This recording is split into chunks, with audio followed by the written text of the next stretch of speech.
ಹೋಗುವಾಗ ನನಗೆ ಗುಂಡಿ ಇರುವಾಗ ನನಗೆ ಹೆದರಿಕೆ ಆಗ್ತಿತ್ತು. ಇವಾಗ ಗುಂಡಿ ಮುಚ್ಚಿದ್ದಾರೆ, ಅದಕ್ಕೆ ನನಗೆ ಭಯ ಆಗ್ತಿಲ್ಲ.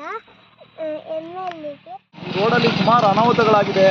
7-8 ವೆಹಿಕಲ್ಗಳು ಅದು ಇದು ಏಟು ಅದೆಲ್ಲ ಆಗಿದೆ. ಆದರೆ ಅದನ್ನೆಲ್ಲ ಸ್ಪಂದನೆ ಮಾಡಿ ಎಲ್ಲ ಚೆನ್ನಾಗಿ ರೋಡೆಲ್ಲ ಮೊದಲಿಕ್ಕಿಂತ ಕಾಮಗಾರಿ ಚೆನ್ನಾಗಿ ಮಾಡಿದ್ದಾರೆ. ಕಳಪೆ ಕಾಮಗಾರಿ ಅಂತ ನಿಲ್ಸಿರೋ ಕೆಲಸನ ನೀಟಾಗಿ ಮಾಡ್ತಿದ್ದಾರೆ. ಅವನ್ನೆಲ್ಲ ನೀಟಾಗಿ ವರ್ಕ್ ನಡೀತಿದೆ, ಖುಷಿ ಆಗ್ತಿದೆ.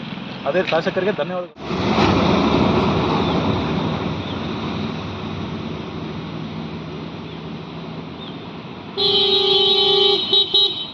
ಹಾಳಾಗಿತ್ತು, ಈಗ ಕ್ಯಾಚ್ ಆಗ್ತಿದ್ದಾರೆ, ಸ್ವಲ್ಪ ಇಂಪ್ರೂವ್ ಆಗುತ್ತೆ.